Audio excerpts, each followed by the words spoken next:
পেয়ে গেছে।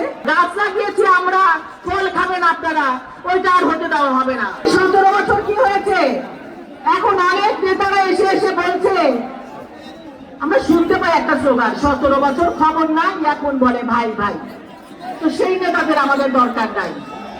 শেখ হাসিনা বলেছিল যে শেখ হাসিনা নাকি পালায় না, খেলা হবে বলে সদল বলে গাট্টি বস্তা গোল করে পালিয়ে গেল।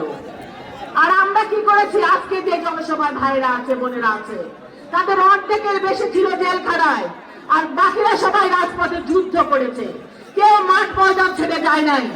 এরাই হলো শহীদ জিয়ার বলিষ্ঠ সৈনিক, যারা কখনো অন্যায়কে ভয় পায় না, কোনো বুলেট বোমাকে ভয় পায় না। তো আজকে কি হলো? এই যে এখনো যে তত্ত্বাবধায়ক কি একটা সরকার এসেছে জানি না,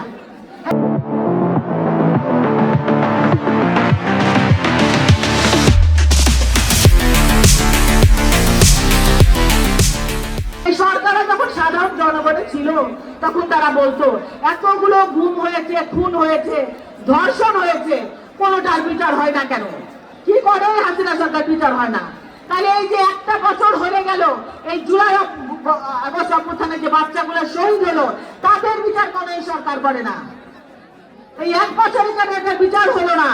কারণ তারা ক্ষমতার লোভ পেয়ে গেছে, মসজিদের চেয়ার পেয়ে গেছে, তারা মজা পেয়ে গেছে একটা। ওটা হবে না ভাই, গাছ লাগিয়েছি আমরা, ফল খাবেন আপনারা, ওইটা আর হতে দেওয়া হবে না।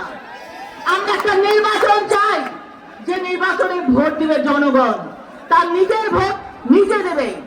এদেশের মালিকানা জনগণের ভোটের দ্বারা যে সরকার নির্বাচিত হবে, সেই সরকারই রাষ্ট্র পরিচালনা করবে।